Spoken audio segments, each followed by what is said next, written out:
Good evening, each and every one of you, and welcome to the Brain Software Podcast, coming at you from Toronto, Canada. This is episode 265. I'm Chris Thompson, and today, Hypnosis and NLP trainer Mike Mandel and I will explore the power of something called perceptual positions, which will help you change the quality of your life. So stay tuned, and here's your disclaimer. Disclaimer. Even though these are damn good reasons to put a disclaimer here, we can't think of any. So our disclaimer is that if you're waiting for a disclaimer, there will not be one forthcoming. Bavarch. And if you happen to be one of those people who don't want us to switch away from saying Lucci and start saying Bavarch, here's what I want to know. Can you really stop us? Can you stop us at all? These are days of victory. So let's welcome to the center of the Trevor Tilling studio, the man who scared Jerry Sturrock by telling him that little Maddie was dead. The man who loves any jokes involving rubber snakes. And because he's the Keith Urban of hypnosis, Mike Mandel. So I'm running out of Keith's, Chris. I was going to say the Keith Patterson of hypnosis, who's a guy I've known for years. I haven't seen in a long time. Well, Keith Urban, I think that's a nod to the fact that you've become a country music fan. And that you and I are both going to see the Jamie Johnson concert in November. I'm going to see Roseanne Cash in March. But here's the thing that's interesting. I'm wearing a Raiders of the Lost Ark shirt. My wife bought me this. It's ridiculously expensive, but don't look it up. All pictures of Indiana Jones with snakes and a bullwhip and knives. Just fantastic. It's the perfect shirt for a 5-year-old. I was looking at the monitor just to see the shirt. So that's why I'm looking away from the camera. Looking at yourself in the monitor. Excellent. Acceptable in that case. So here's what's going on. We're going to be talking about perceptual positions today, which is a really nice way of solving problems where more than one, you are interacting with someone else. Right. We'll talk about it in a moment. But we want to make sure you know that you should join our free community, MikeMandelHypnosis.com/free group. That is the URL. There's no spaces in free group, obviously, because a URL can't have spaces. Yeah. So if you can spell and not put spaces in, then you can join our free group called Brain Software, which is pretty freaking awesome. Now, we have, let's see, by the time this goes live, we will be filling up our May 2025 hypnosis class. So spring of 2025 in Toronto. Make sure you head over to MikeMandelHypnosis.com and check out the events link, and you can join the Architecture of Hypnosis. Come hang out with us in Toronto. Have the best week of your life in Toronto with us and a bunch of other cool hypnotists. Meanwhile, let's just do our 3 think tank words. Then we'll jump straight into perceptual positions. Yes. All right. These are drawn from, I actually got ChatGPT to give me 3 words because I don't have the think tank with me, but it is EYEWITNESS, CARSICK, and JACKPOT. CARSICK is actually one word? Yeah. I'm surprised. I always thought CARSICK was 2 words. There are 2 words, but it is a word as well. All right. So we've got, now the goal here is just to see what comes to mind. Now we know what the content of the podcast is. So we're looking to see if our unconscious minds go, hey, this is how it fits in. And then to bring these words back to see how they fit. Well, when I hear eyewitness, I think of how we look at life through different perceptual positions, witnessing each of those, and that works. Yeah. Or eyewitness to a murder. Eyewitness to third position. Eyewitness to someone stabbed. To blood. Dracula. I knew you were going to go. So where are you going with CARSICK? Or do you want to do eyewitness too? Well, no, that's I perfect. Thought it was flawless. Eyewitness to me is third position in NLP. Brilliant. Brilliant. All right, CARSICK.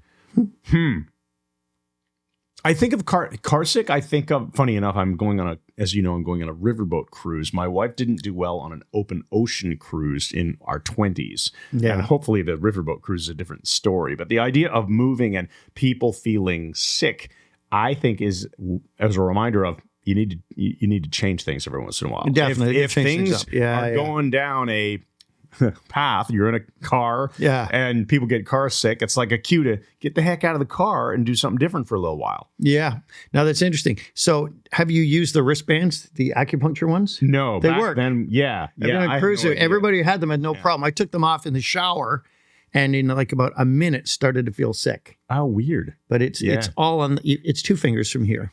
Yeah. Right in the center between those. They work. I had no problem. Just get one. Put your hand in your pocket. They're like $6. You'd rather have your wife sick. He says he's going on a river cruise. He doesn't tell you it's the freaking Rhine River.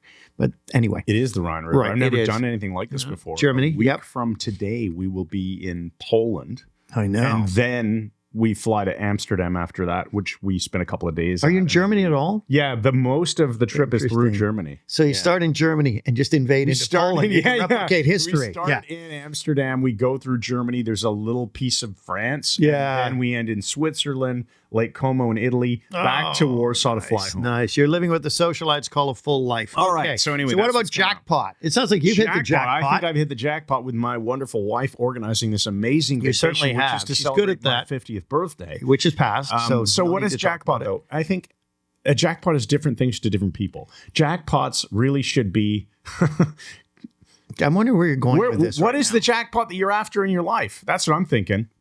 Okay, see, It's I not find always that money. rather weak. To me, All right, it's weak. jackpot to Las Vegas, Yeah. to Hypno Thoughts Live. Yeah. And we got to start thinking about what we're going to do, if anything, for Hypno Thoughts Live. Are we going to If go back to Las anything, Vegas? Are we going to You go back? know, I don't know. know. Can you We'll stop see. us? Can you stop us at all? Oh, yeah, we have All to right. plan. We have to plan what we're going to present. All right. Dracularized jackpot for me. Oh, Dracula. Okay, jackpot to want to see you try to someone get there. stealing your jackpot, to stabbing the person who won the jackpot, to blood to Dracula. It works. All right, there you go. It works. I can do It's CARSICK to getting really Dracula. violent. It's horrible. CARSICK Okay, go for to it. nauseous, to vomiting blood, To to blood, to Dracula. Okay, Yeah, well, that was it's many freaking steps, amazing. but I will I accept know. it. Sometimes it works, but Now, better I it's see you have a note here that is an email from Patrick. Yes. Do you want to talk about that before we go into perceptual positions? Yes, I do, actually. So we have it here. Patrick left me, I think it was a message, and he wanted to know. He said his wife, when she's going into hypnosis, overthinks everything, over-evaluates, analyzes, and he wanted to know if it's an ego state issue that has to be dealt with instead of just letting go and doing it. So, we're not there, so we can't tell. But when people overthink, highly analytical people do overthink. Since Emerson agrees that everything is an ego state issue, it is, but whether or not you're going to treat it there is the actual question, isn't it? Yeah. So treat it as that. So I'm thinking in terms of what I've done, Patrick, is give the person too much to analyze. I said that Derek Balmer, when he did hypnotic work with someone who was super analytical, he made the person stand in the middle of the room, tilt their head back, stare at the ceiling, close their eyes. He would spin them counterclockwise or clockwise with other people, wait, and say, count backwards out loud from 400 by 3, seeing each number in a different color. And when this becomes too much trouble, just collapse into a trance and we catch the person. You can overload, give them too much to think about, or you can turn it on itself, have her analyze her analysis constantly as she goes into trance. Yeah, I love that. With the objective being when it becomes too much trouble. Yes. Implication it will It be. will. So you're presupposing that it will. And if you design it right, remember George Miller's 7 ± 2. So if you give somebody too many things to focus on, it will quickly become overwhelming. Exactly. And if you have to focus on turning in circles, keeping your head back, thinking about 400 backwards counting by 3s, all in different colors. It's making me want to collapse into trance. I'm not even going to start. I'm just Don't going do into it. trance. Don't All right. even do it. All right, what are perceptual positions, Chris? What the heck are they? Well, okay, this is really cool because I remember when you first taught this, and I believe it was in our Architecture of Hypnosis class, and I hadn't seen it before. And you just did it as a spur-of-the-moment thing to answer a question from somebody. Okay. And the perceptual positions are basically what position we take, which position we perceive in our mind. So if I imagine everything from my perspective, I'm in my own body, looking through my own eyes, feeling my own feelings, Right. hearing my own internal Believing your dialogue. own beliefs. Yeah, exactly. And if somebody says to you, what do you think it's like from that other person's perspective? And even if you go to the next level and have them really imagine it, like put them in a chair opposite where they were sitting previously, and go sit in that chair and imagine you are your mother or whoever the other person is that's in the interaction. Imagine that you take on their feelings, their thoughts, their Which is beliefs, empathy. their perspectives. Yeah. And then you get second position. And then, of course, we have our third position, which is stand over here and look at those two people. At the you and interaction. the other person having the interaction. And what do you notice? And you start looking at it from that third-party observer perspective. And it's freaking mind-blowing how It changes how everything. much information you get. You're bang on with that. And to be high functioning, we must be able to use all three positions. The flexibility is everything. So Knowing the three enables us to shift perspectives in conversation, conflict, and decision-making as well. Now realize the way I've spelled these out is the definition is first position is self. Second position is other person. Third position is observer. So we can get stuck in one of these. People do get stuck in different ones because they become their favorite position or just the one they default to, just like we see with modalities. So we have like you can get stuck in visual and if you're a really fast talker and you encounter somebody who's a slow very kinesthetic, very and you're stuck in your own visual mentality and you're always talking like this, they're going to hate you. Pretty much, yeah. So you can get stuck in a representational system, be primarily visual, primarily kinesthetic, or primarily auditory. But again, in those as well, flexibility is the answer. Good point. You can get stuck in a perceptual position. So, for example, I would imagine somebody who is narcissistic is very much in that first position. It's always me, me, me, right? Yep. And somebody who is, Enneagram type 2 would always be taking that second position. Absolutely correct. How weird that it's 2 for second position, isn't it? Yeah, isn't that one? So, I just thought about that because the nickname for the position 2, the Enneagram 2, is the helper. Right? Yeah, the helper. So somebody who is constantly doing things for other people. Would you say it's the same if somebody's just constantly the type of person who lets themselves get walked all over? Well, the doormat thing. Are they taking second position? They're letting other people's viewpoints and values and everything push theirs out. So you're absolutely right. First position, taken to excess, is egotism. In my way or the highway, it is narcissism. Like, you're pretty well describing your life. Scary, but just like eye-opening. Wait, it's like when you're dealing with. We do this sometimes. Can I say the word?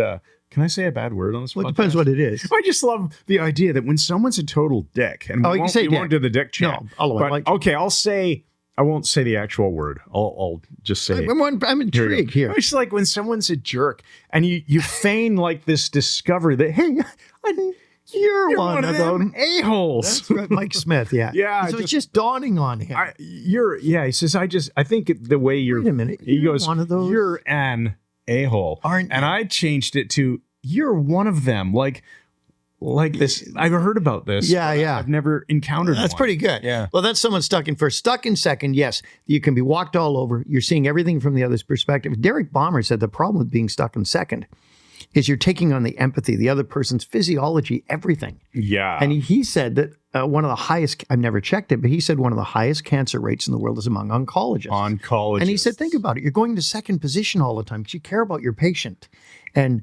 feeling their emotions. And maybe we challenge the viewers to find out if that's actually true. Yeah. I've heard that before too. It would be nice to know if it was actually true. That'd be freaky, right? And one of the highest suicides is dentists. I was just going to say that, although I don't see the connection because I don't think people lying in their chair are thinking. Well, the dentist is always looking down in the mouth. But here's, Oh, man. It doesn't even make any sense. It doesn't even make any sense. It does. Of course it makes sense.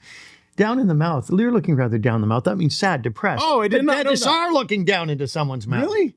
I've never heard that expression before in my life. What do you think a dentist does? Like, do it from across the room or from your... No, I never heard the expression down in the mouth. Oh, my goodness. Yeah, I'm feeling very depressed about this now all of a sudden. I'm concerned. I'm very concerned. Right. Okay, so let's continue. So we have the whole thing.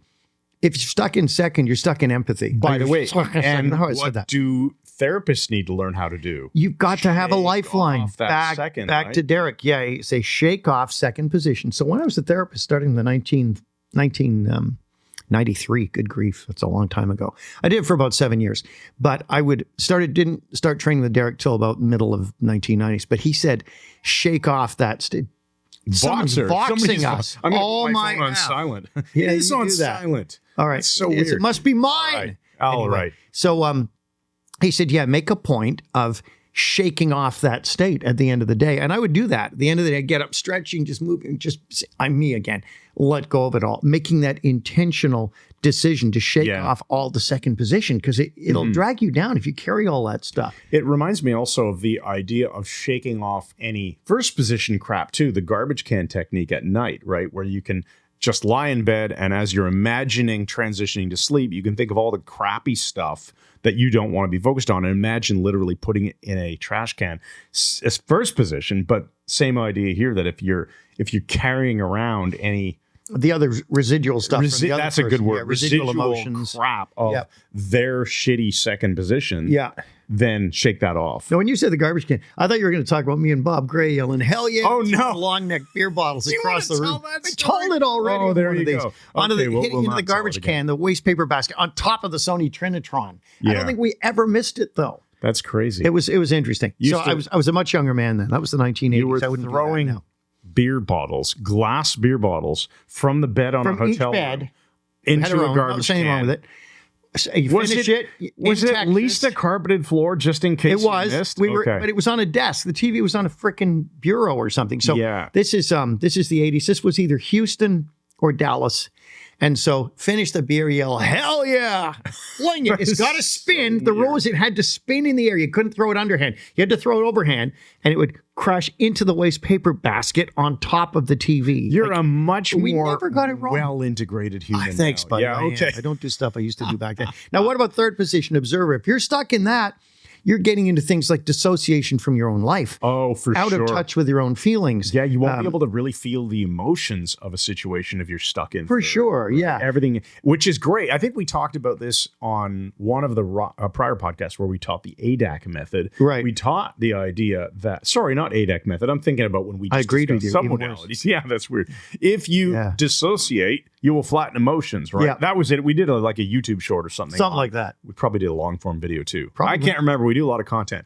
But if you dissociate, you flatten emotions, and third position is dissociated from the interaction. Right. So you tend to have no real emotional response. And if you live your life that way, it's going to kind of suck and be Well, yeah, flat. you can get depersonalization Yeah. syndrome, and it can come from doing a lot of dope and a lot of other things where the person cannot feel their emotions. They feel like they're in a movie or watching TV or something. There is no emotional charge to anything. They feel like they're watching life instead of being part of it. That's a horrific thing. Yeah. And that's stuck in third. Yeah. So the aim is to be able to go back and forth between each of these positions as needed. Now we'll teach I guess we'll teach the exercise here, the perceptual positions. Oh, we'll get there. exercise. We'll probably get there. I had a feeling you'd have it in the notes. But then I do think there is some value, obviously, just in knowing about this, not to do the exercise that we'll Correct. teach, but to be able to remember to move around, move between first, second, and third Sure. to gain perspectives, right? Sure.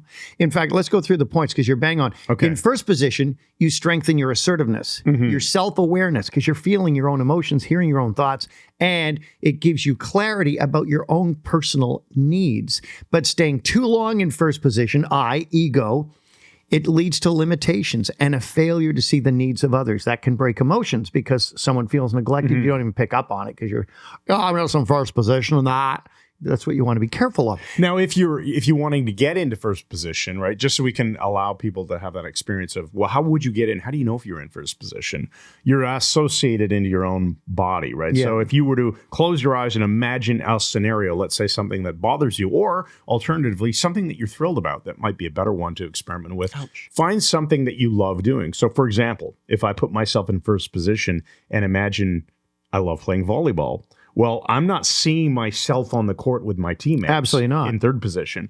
I am feeling like I'm there right now, and I see my teammates around me. I see the net in front of me. I feel the air moving in the gym, you know? Yeah, exactly. I feel, them playing backgammon and just absolutely decimating someone ranked much higher.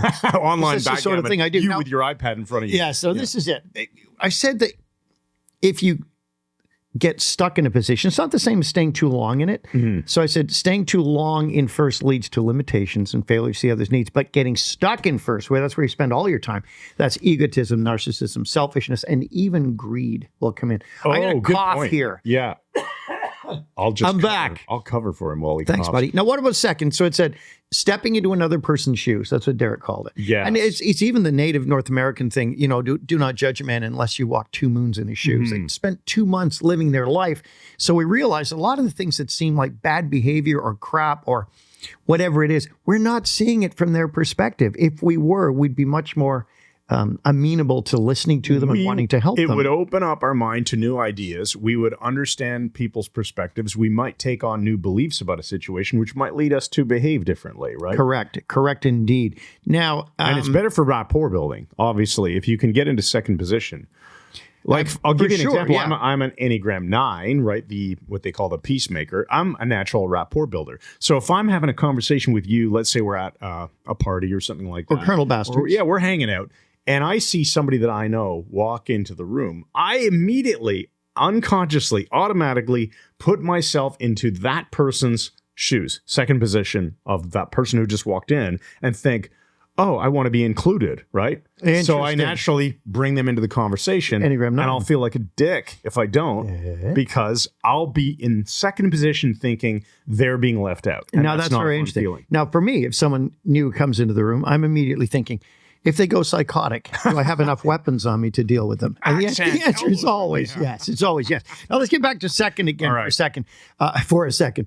It said you experience empathy by mentally experiencing the world from the other person's perspective. Now, I remember I said Derek Balmer, when he was teaching perceptual positions to us, he'd get one person to put a quarter in his hand. I'm sure MCA remembers this, and have both hands here. And I can't remember him ever getting it wrong. He'd just come over and he'd look and he'd say, it's in your left hand. The person would, yeah. How did you know? He said, just go to second position. Like, don't be an idiot. Just go to second. I was like, just go to second. That's how he explains it. And in reality, he must have been very finely calibrating calibration of something, because it's not magic. Right. Now, very interesting. Let's say empathy and sympathy are not the same. And I've double checked this because we disputed this before. Sympathy is understanding how the other person feels and being able to sympathize with them. Empathy is feels feeling the it. emotions, Yes. which is a much stronger one. Empathy, That's second. emotion. You can Sympathy think of is it still that way. dissociated from. Yes. Empathy is in their headspace. Yes, sympathy is an understanding. I can sympathize with that person and how they must feel. Right. But I'm not feeling it myself.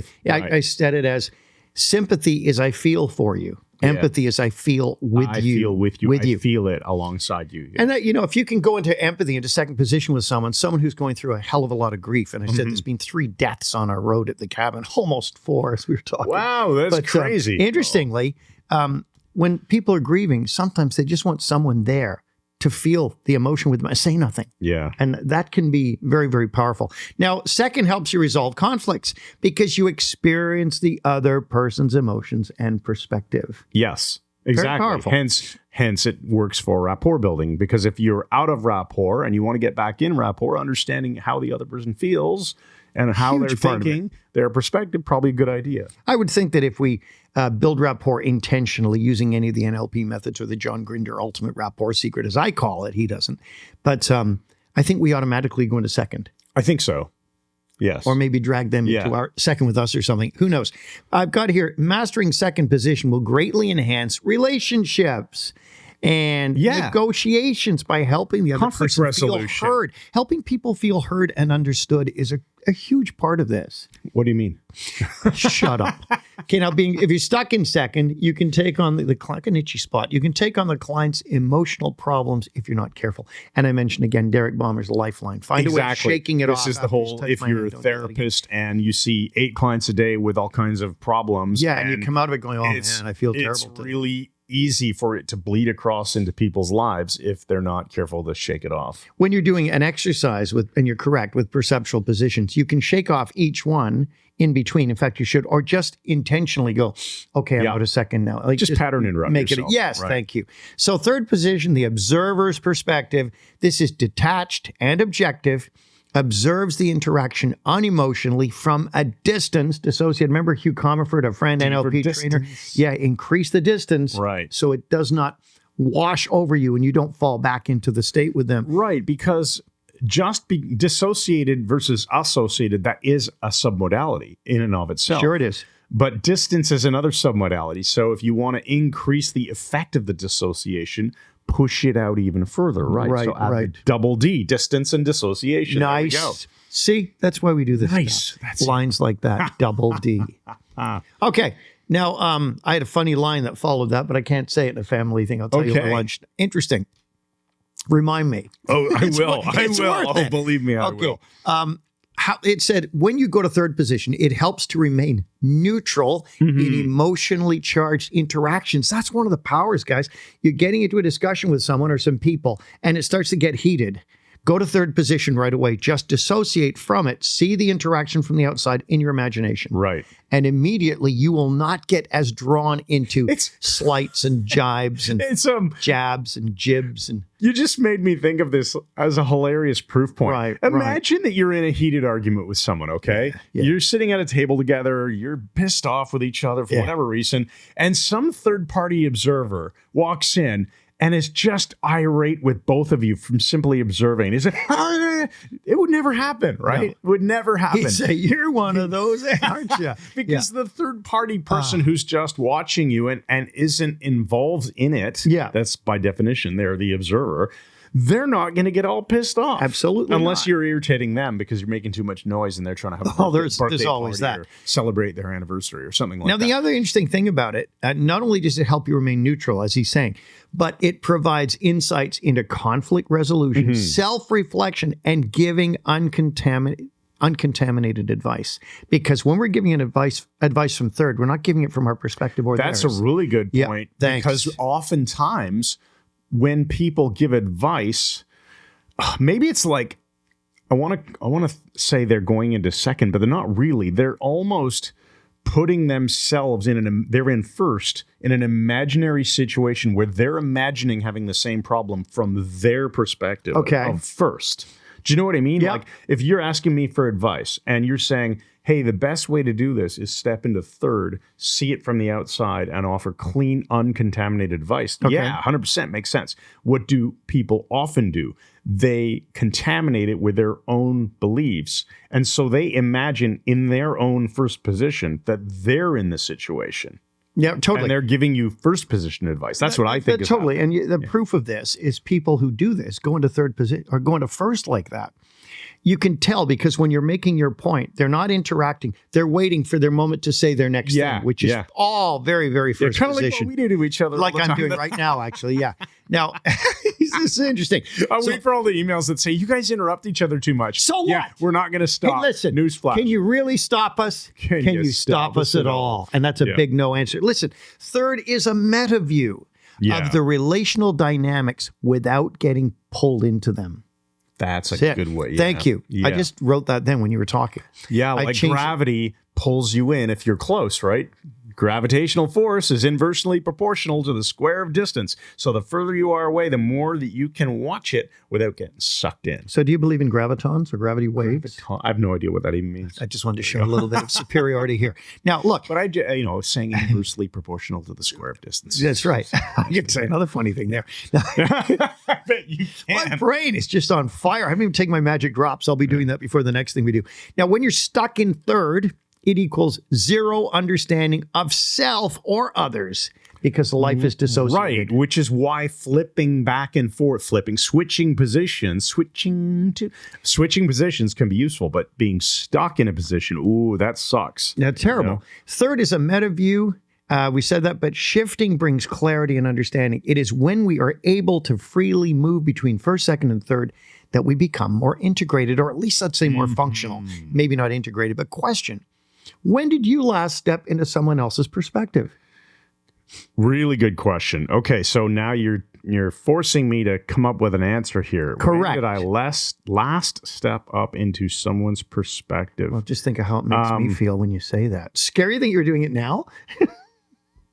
Brilliant. Let me think as we continue talking. Let's see what comes to mind. Sounds like someone's going to make something up. In fact, I have an idea. Okay. Let's go to our commercial break. And when we come back, then I'll answer that question. All right. And we'll teach the exercise perceptual possessions. I think that's probably a good way to wrap Let's do it. All right. So we got a lot of stuff. We now have a report from the trenches. Uncle Bud recalls his time creating a special brigade for an early morning assault while defending France from the Germans.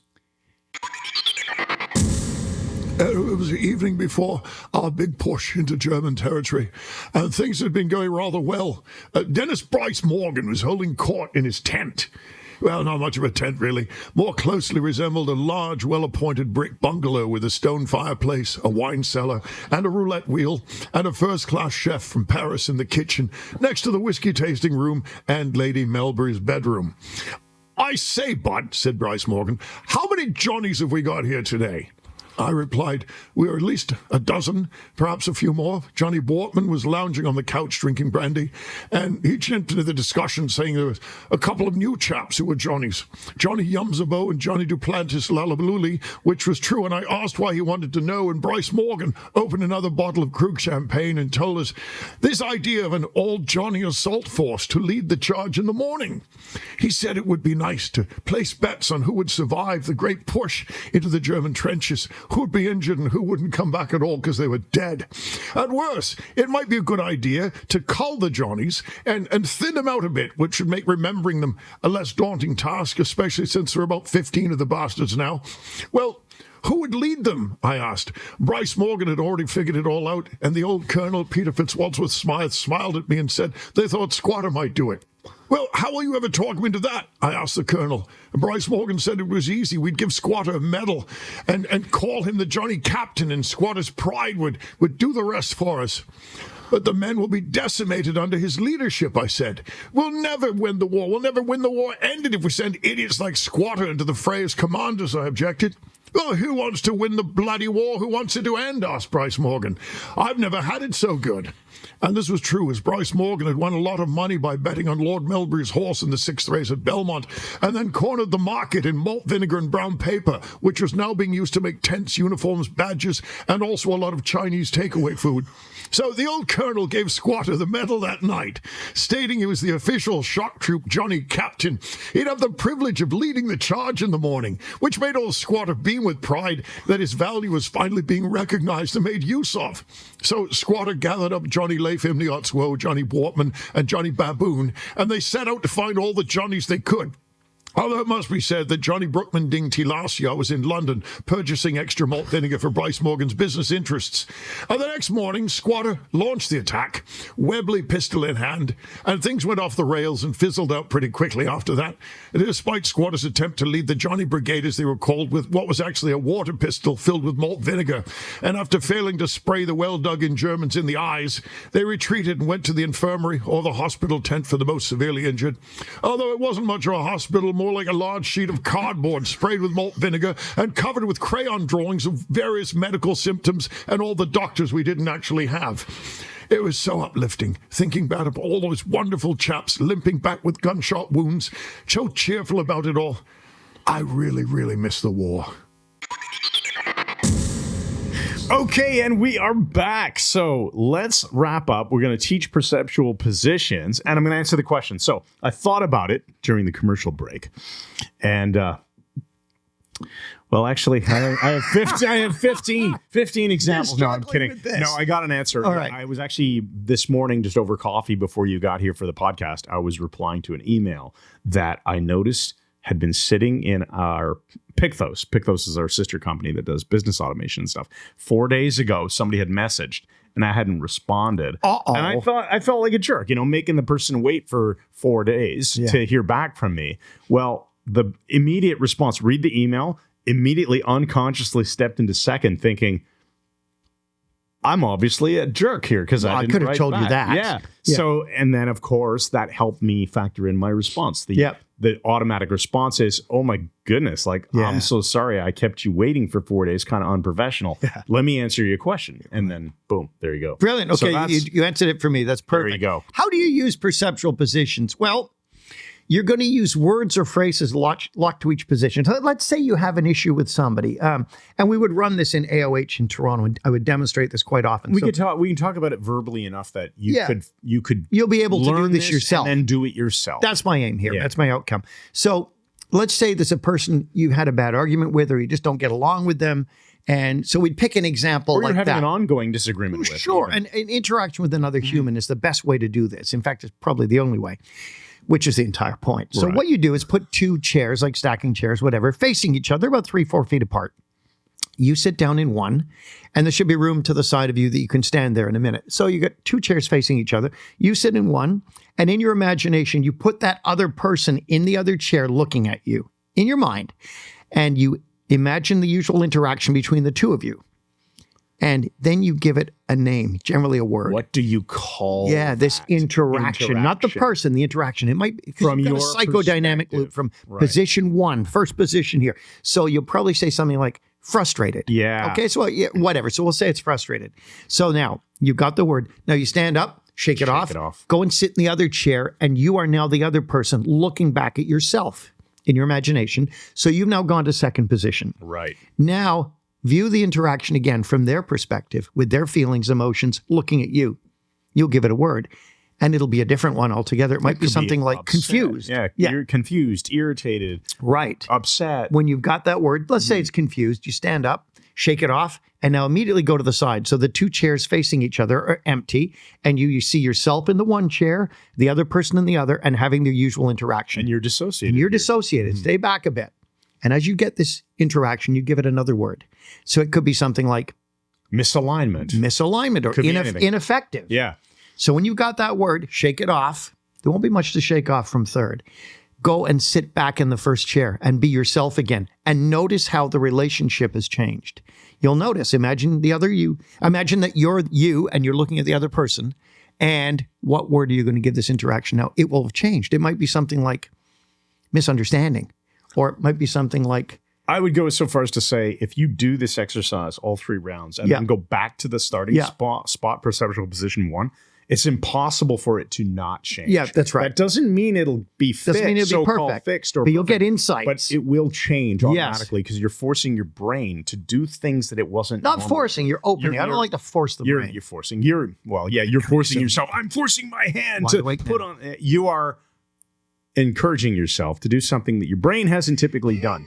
Yeah, there you go. Encouraging My friend yourself. was caught encouraging himself. Encouraging himself at the Too PRP. much self-encouragement. Oh my goodness. Making enjoy you. Now look, so I knew we'd go off the rails at some point. Here's the thing. It will change. Now, you've got the name for the relationship, for the interaction, let's call it. Not the whole relationship, but the interaction you've got now after 1 round.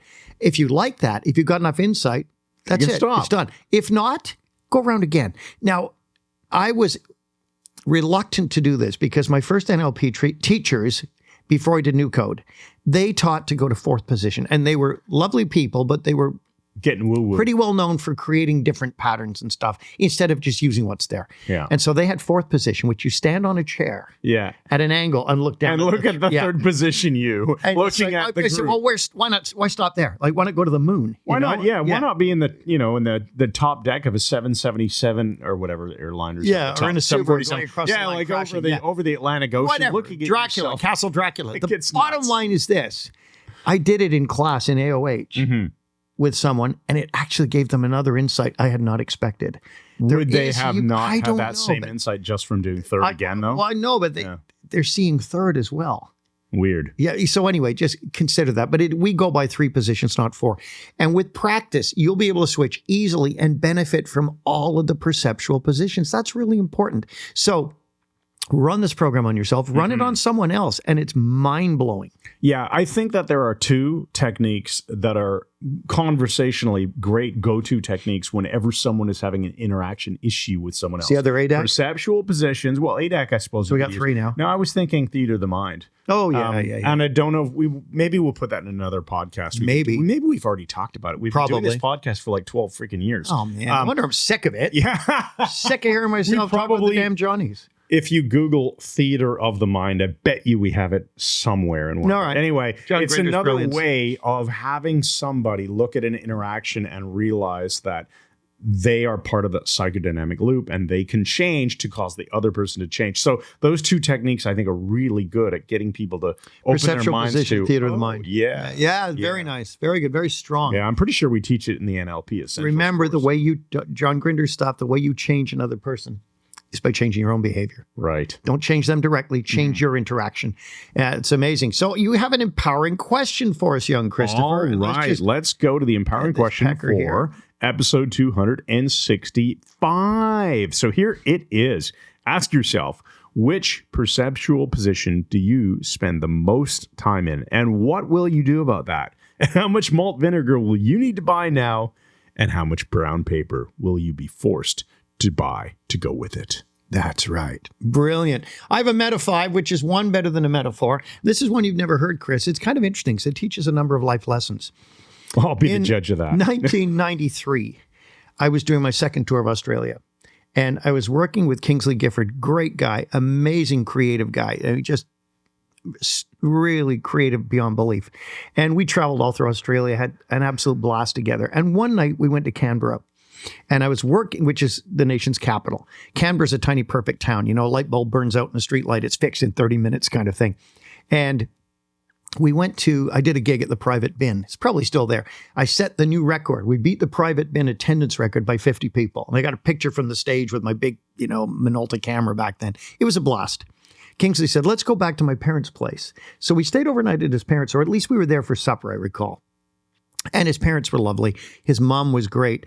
And I was always sitting at the kitchen table talking to her. I looked on the shelf and I saw the Golden Book Encyclopedia, which was one of my favorite books when I was a kid. You used to be able to get them at Loblaws grocery store for $1 each to encourage kids to read.